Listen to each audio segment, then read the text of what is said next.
Oh, how do I talk about her? So, her name is Bianca Aguirre. She is a Mexican saucy girl. So many times you just get into hair and you just think hair, hair, hair. This girl has literally done everything in the beauty industry that you can think of, and she's also been a member of the the cosmetology educators of America for the last 6 years. So I'm about to bring my girl on. Let's go, let's go. How's your day You. going? Good so far. Busy before the holidays. I think it's a big deal. You were the first person that introduced me to the education world. Like, weird enough, like, I'm so Right? excited about it, but you really introduced me to it. And I remember when I quit, I was like, bitch, I'm not doing this shit no more. It's so much more than just this. Like, if I can teach, I can do so much more. So I just thank you for that. I really do. Oh, I never thought where you started to where you are. I always saw that in you. And I Yeah. knew at the education at the time, it wasn't the end for you. It was like Yeah. just the start. Yeah. But yeah, it's Yeah. crazy to think it was 10 years ago that we Oh met. my God, that's 10 correct. years I feel like ago, an old asshole girl. I feel right? so old. Listen, um, when you, how did you first? Okay, so we first met working at this company called Fido. For me, it was Fido Universe. Mhm. I put in an application for Fido Universe. They said no, and they sent me to it like their offspring that they were just building in Yeah. Dwayne Reed in New York. It was cute. Interesting. You know I don't do corporate. So that was like a done deal real quick. But we met there, and how did you end up shifting into education?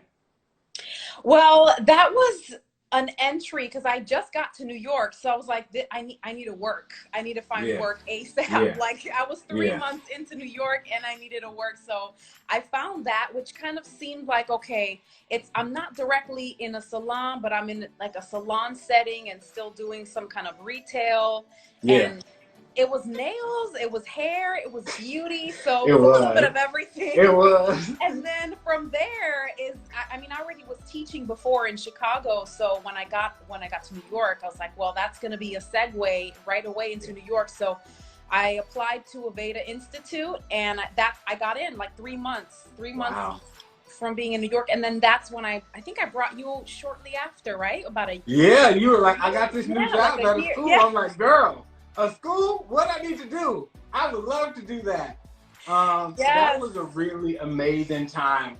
I learned so much. I remember in the training taught me so much about Mhm. how to structure a classroom. So that's what I really loved. Aveda was so into the structure of how their classrooms were.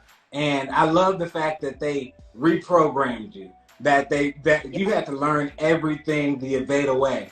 And I think that having that level of insight, that level of discipline, it kind of when I seen you knowing all of the formulas, I was like, damn, this bitch is so educated. Like I gotta be like her. So for me, I was like watching you, and I literally learned a lot of things from you. What was like something that you miss most about being an educator at maybe a Veda or just teaching period?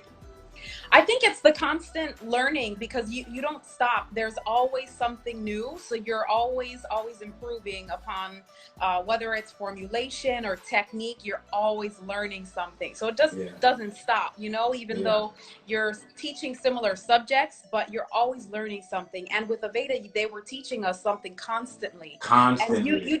you're not going to be left behind there. You're So never they gonna were be left always on behind. top of like the latest trends, so that's great. And yeah, when you started there, you just I knew that wasn't the end for you, but just the way that people would follow you, the students would just gravitate towards you. There was something so natural about you. Yeah. Even not having teaching experience, the students would just gravitate towards you. And when you left, I mean, forget about it. Like, it was always like, oh, how's Darnell? Where's Darnell? And it's like Yeah. years later, they still ask about you. That says a Yeah. lot about you as a Wow. person, is Yeah. that not even having experience, you just go in and just your personality and you're just you being able to attract people, but also being so giving Yeah. in Yeah. education and just your knowledge, being so For full of sure. knowledge and being so giving.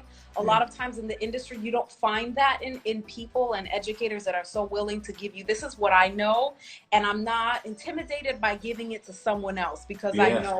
I know my worth, you know? So That that was was you.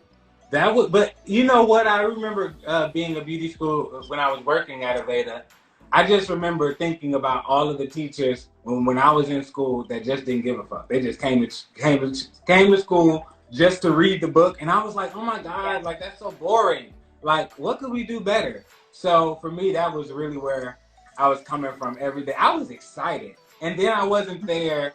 Well, I was there full time for a moment, but then I went to like part time, and it was like ideal because I was still in the salon a little bit, and I had the night students, and that was like everything. But so I've just been excited. I have another. I guess I want to go into what it is exactly. What do you do right now? I know that you do everything. Can you tell us about a couple of the jobs that you've done in the industry? Yeah, since we've met, I've done just about everything. And similar to you, you know, like education wasn't it for me. I knew that wasn't going to be the end, but it's always been hair related. So from there, I just went through so many companies, working for so many hair companies. But now, just like 2 weeks ago, I started working for a skincare company. So I'm like completely away from hair Ooh. care, which I didn't think I would be able to let go, but I actually have, even though I'm still like occasionally in the salon, but now it's skincare. So it's just bringing a different avenue and now just opening up my eyes to a different, slightly different industry, but still very exciting. Bianca, the one thing that everybody should know about you is you were like that teacher that they could put you in SD, you could be a Cosmo, you could be on the floor, you could be doing anything, and you could teach Right. the class and feel like, and somebody's gonna be like, okay, I can go learn from Bianca or ask Bianca, because you just knew so many things. And I think that skincare, though, for me, whenever I look at you or think of you, I'm like, yeah, that girl talks hella shit about skincare. You know so much. It's like a great thing. So that's dope. That's Appreciate dope. that. Tell me what you said. So you're working right now for a skincare line. What is it that I guess? What is one of your ultimate goals, maybe in the industry, that you want for yourself? I think just to keep growing and see how far I can take it. I mean, now Yeah. I'm a product development manager. Who knows? I'll be director, vice president in some Come on. skincare, hair Come care on. company, maybe my own. You never know. The world is full of opportunities. So I'm just taking it all in, taking the experiences, just building up that knowledge and just growing. You know, there's no Amen. end.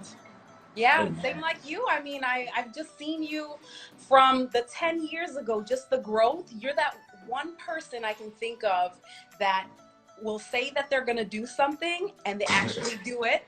But they won't tell you they're going to do it and they won't describe it, but they just do it and it's like, wow. You Yeah. like that's amazing, but Yeah. everything that you said you're going to do, you've done it. And I just like, I appreciate that so much and I commend you for it because people always talk about what they want to do and have these high goals, but they never do. And they never like, they don't follow through with it. But I've seen you push through despite whatever challenges you've had and you're Yeah. there. And I just look back, I'm like, wow, you're so humble and so still so giving to this day. Like it hasn't changed you, which is so impressive. I appreciate that. Where do you draw creative inspiration from? Like whenever Traveling. you're creating something, you say what? Traveling. That gives Mm. me like the most inspiration, the most energy, just like being away from my space or wherever I am, that really gives me the most. Like anywhere when I leave my home, I'm immediately inspired by something, just being in a Yeah. different environment, something like Yeah. that. You know, I Yeah. don't need to be, it doesn't have to be like outside of the country per se, but just leaving my day-to-day space, Mhm. I'm inspired. Yeah. One of those things that really blew my mind was living in New York. I remember the moment I got off of the plane, I was like, oh, Yeah. the energy, the synergy, like was amazing. And I remember I lived in Harlem, and I remember we where I was from, we judged people. When I was in New York, it was like people that I would judge like hell. And these would be like people's best friends. And I'd be like, oh my God, okay, so maybe I should reevaluate how I see people, like, because everybody's really open. And so it taught me a very valuable lesson living in New York. But I also drew so much inspiration because I always say one thing. And if you live in New York, from New York, I don't care, you can say whatever. New York people are innovators. They cannot make a hairdo look finished for shit, but they can innovate like nobody's business. And what happens is New York innovates. New York innovates. New York innovates. And all of the other cities see that and they perfect it. By the time they get to LA or so on and so forth, or somebody, New York is just an innovative place.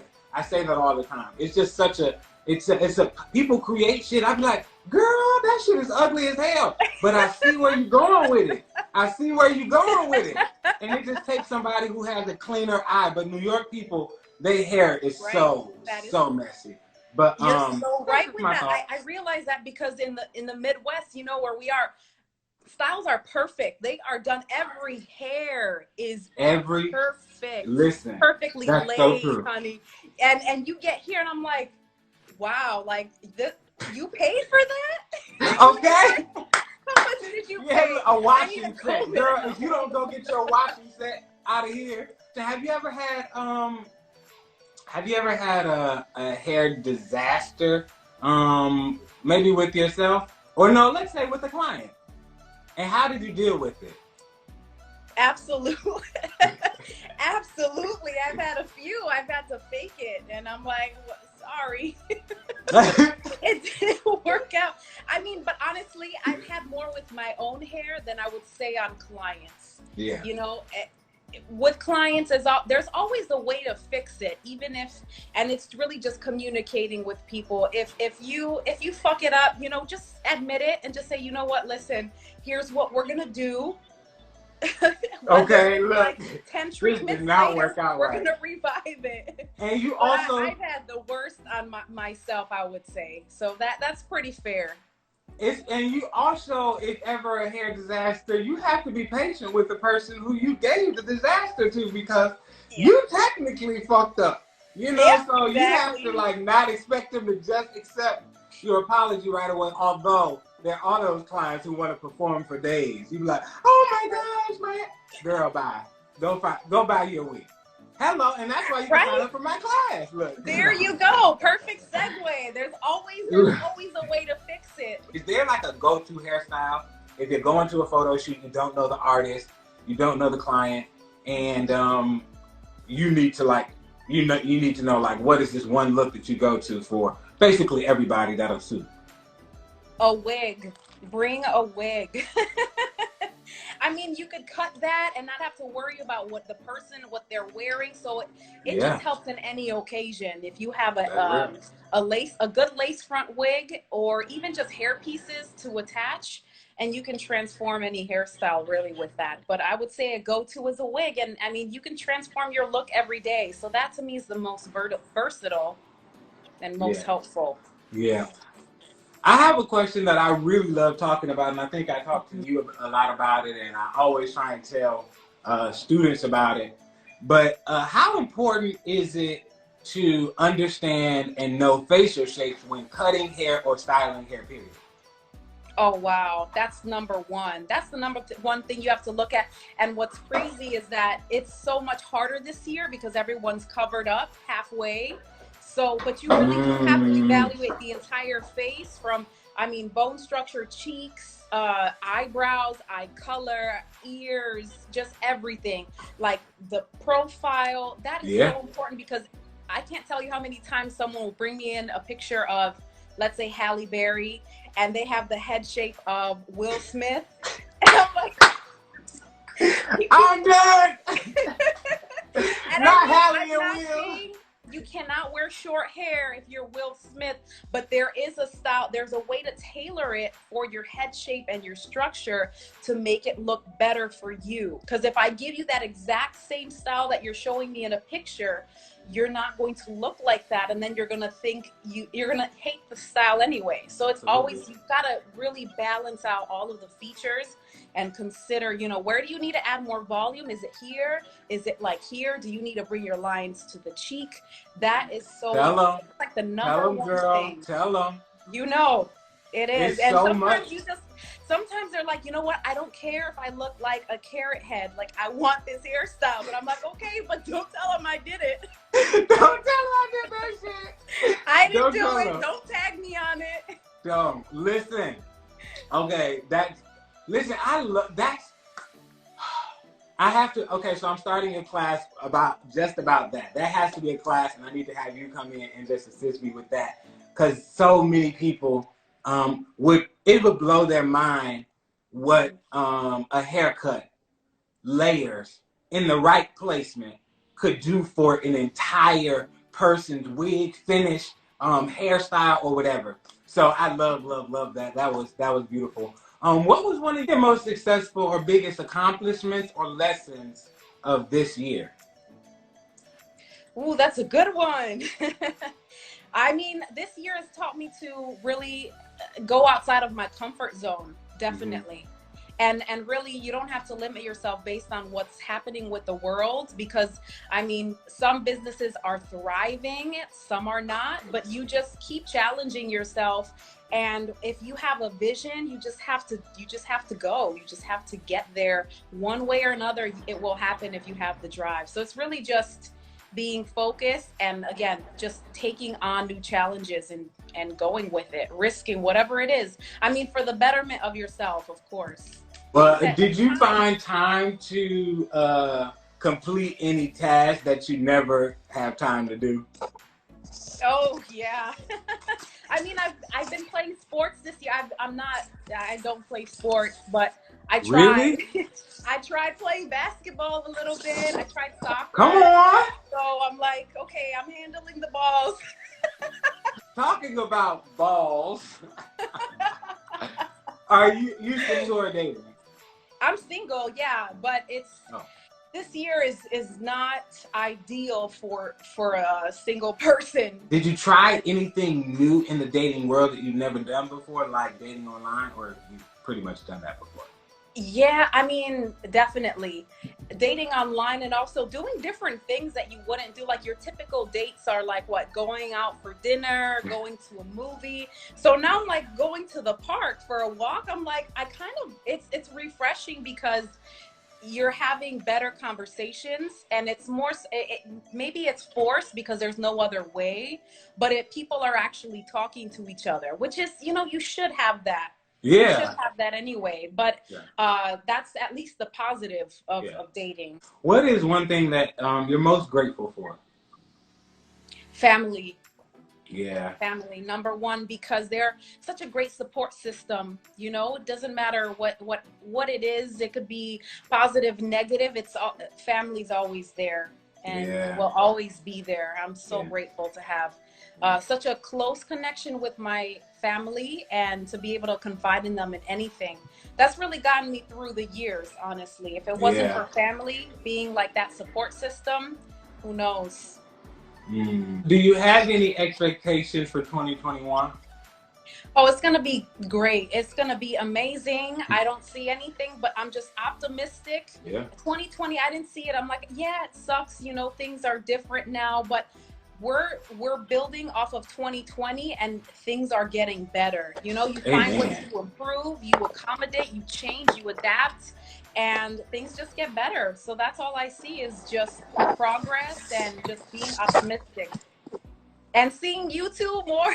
Yes, I'm so excited. I can't wait until next year. I keep telling everybody, next year I'm going to have a class in New York. I'm really excited about it. Awesome. At the beginning of last year, or the beginning of this year, what was I doing? I was saying, hey, B, where can I have a class at? And then guess what happened? COVID. So life happens, but it'll come back. It's so important. I'm ready. I know. I'd love to have you over here or in LA. I know that your classes will be Nothing but amazing. And I'm Thank you, sure thank you, whoever thank you. joins will just, get the best of the best out there. I have all the confidence. Thank you, everybody. Before I get off here, I just want to say thank you, everybody that joined. This was amazing. If you haven't already, make sure that you share with a friend.